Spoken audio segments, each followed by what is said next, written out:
नमस्कार. आपण आज बघणार आहोत आषाढी स्पेशल असे भगरीचे धिरडे. त्यासाठी मी ती 1 वाटी भगर घेतलेली आहे,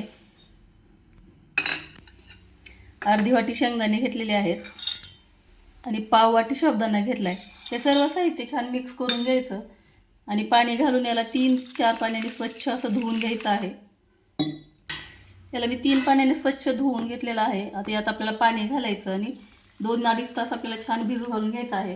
तुमच्याकडनं सकाळी उठून लवकर बनवायचं असेल तर संध्याकाळी भिजायला टाकलं तरीही चालतं आणि 2 तास जरी भिजलं तरी पण चालतं. 2-2.5 तासामध्ये हे बरोबर छान भिजतं आणि याचे डोसे बनवायला खूप सोपे पडतात. खायला खूप टेस्टी आहेत, बनवायला सोपे आहेत. उपवास असेल तर अगदी 2 तासात साबुदाणा भिजत नाही, पण हे साहित्य भिजून तयार होतं डोश्यासाठी. तुम्ही नक्की एक वेळ अशा पद्धतीचे डोसे तयार करा. इथे 2.5-3 तास झालेले आहेत आणि आपली छान अशी भगर शेंगदाणे भिजलेले आहे. तुम्ही बघू शकताय एकदम मस्त साबुदाणा देखील एकदम छान भिजलाय. यातलं हे पाणी काढून घ्यायचं आणि आपल्याला साबुदाणा एक मिक्सरच्या भांड्यात टाकून घ्यायचं आहे. भगर साबुदाणा जे भिजलेलं आहे ते साहित्य इथे मिक्सरचं 2 नंबरचं भांडं घेतलेलं आहे. त्यात जे भिजवलेली भगर साबुदाणा शेंगदाणे टाकून घेत आहे आणि पातेलं विसळून थोडंसं पाणी यामध्ये टाकून घ्यायचं. नंतर हवं तितकं पाणी आपण कमी जास्त टाकून घेऊ शकतो. पण जेव्हा बारीक करायचं त्यावेळेस थोडंसंच पाणी टाकायचं. जास्त पाणी टाकलं पातळ झालं तर त्याचे डोसे छान उमटणार नाहीत. याच पातेल्याने मी पाव कप पातेल्यामध्ये ते भगरीचं पातेलं भिजू घातलेलं होतं, त्यातच मी पाव कप पाणी टाकून घेतलेलं आहे. सारी भगर पण निघून जाईल. इथे 4-5 हिरव्या मिरच्या घेतलेल्या आहेत. या मिरच्या मस्त अशा तोडून टाकायच्या. अख्ख्या मिरच्या टाकल्या तर ते गोल गोल फिरतात आणि बारीक नाही होत, त्यामुळे मिरच्या हे तोडून टाकणार आहे. तिखट तुम्हाला आवडीप्रमाणे कमी जास्त करू शकता. याला आता बारीक करून घ्यायचं आहे. इथे अशा पद्धतीने मी सर्व साहित्य हे छान बारीक करून घेतले, तुम्ही बघू शकताय. इथे एका भांड्यामध्ये याला काढून घ्यायचं आणि मिक्सरचं भांडं विसळून थोडंसं पाणी पण टाकून घ्यायचं आहे. पीठ थोडंसं घट्ट आहे.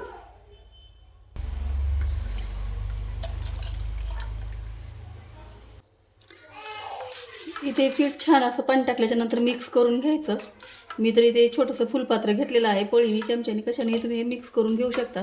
यातच आपल्याला आता चवीप्रमाणे मीठ टाकून घ्यायचं आहे. इथे मी उपवासासाठी शेंदव मीठ टाकून घेतलेलं आहे आणि याला छान मीठ टाकल्याच्या नंतर मिक्स करून घ्यायचं आणि लगेच आपल्याला याचे डोसे धिरडे टाकून घ्यायचे आहेत. याला काहीच वेळ लागत नाही, बनवायला खूप सोपे आहेत, खायला खूप टेस्टी लागतात. तेच ते साबुदाण्याची खिचडी भगर आमटी खाऊन कंटाळा आला की अशा पद्धतीचे झटपट होणारे हे डोसे तुम्ही बनवू शकता. साबुदाणा भिजायला टाकायचा विसरला तरी अगदी सकाळी लवकर टाकलं तरी हे 10 वाजेपर्यंत तयार होतात. इकडे गॅसवर तवा गरम करायला ठेवलेला आहे. तवा छान गरम झाला की त्याला छान तेल लावून घ्यायचं. तेल सुरुवातीचा पहिला डोसा टाकते वेळेस आपण तव्याला छान असं तेल थोडंसं घासून लावायचं, म्हणजे जे टाकलेला डोसा आहे तो आपला अजिबात मोडत नाही. मी तिथं आपला रोजचं पोळ्या करायचा तवा ठेवलेला आहे. तुम्ही डोशाचा तवा पॅन कशावरही तुम्ही बनवू शकता.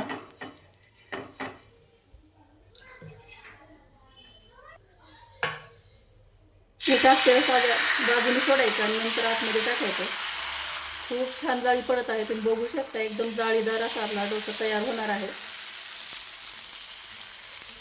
तुमच्याकडे डोशाचा तवा असेल तर हे पीठ थोडंसं घट्ट करून आपल्या ज्या पद्धतीने आपण तांदळाचा डोसा बनवतो त्याच पद्धतीने थोडंसं मिश्रण घट्ट करून आपण त्या डोशाच्या तव्यावर डोशासारखंही बनवू शकतो. डोसा टाकून झाला की एखादा मिनिटभर ते वर सुकलं ते पाणी त्याचं की आपल्याला थोडंसं याला तेल टाकून घ्यायचं आजूबाजूने. याच्याने त्या डोशाला छान क्रंचीपणा येतो आणि खूप टेस्टी लागतात.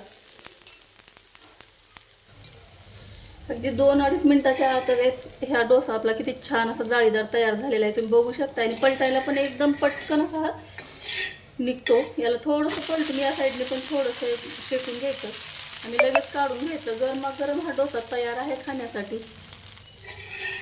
अगदी 10 सेकंद इकडून ठेवल्याच्या नंतर लगेच आपल्याला पलटून घ्यायचं आहे आणि काढून घ्यायचा. तुम्ही बघू शकता किती छान पातळ नाजूक आणि जाळीदार असा हा डोसा तयार झालेला आहे.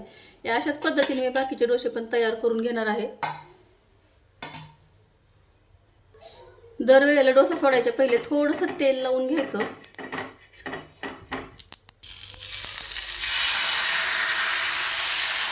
एकदम टाकटाक्षणी याला एकदम छान अशी जाळी पडते, तुम्ही बघू शकताय.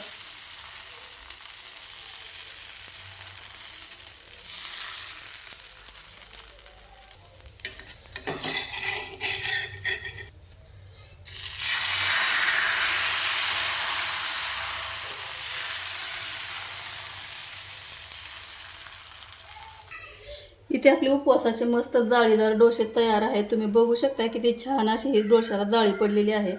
खूप छान आहेत, खूप क्रिस्पी होतात, खूप टेस्टी लागतात. आणि साबुदाणा हे खायची कंटाळा आला की आपण अशा पद्धतीचे डोसे तुम्ही नक्की बनवू शकता. हे डोसे तुम्ही दही किंवा शेंगदाण्याची हिरवी चटणी देखील बनवू शकता पातळ. त्यासोबत तुम्ही हे डोसे खाऊ शकता. तुम्हाला जर ही व्हिडिओ आवडली असेल तर व्हिडिओला लाईक करा, शेअर करा. चॅनलवर पहिली वेळ असाल तर चॅनलला सबस्क्राईब करा. व्हिडिओ पाहिल्याबद्दल धन्यवाद. थँक्यू.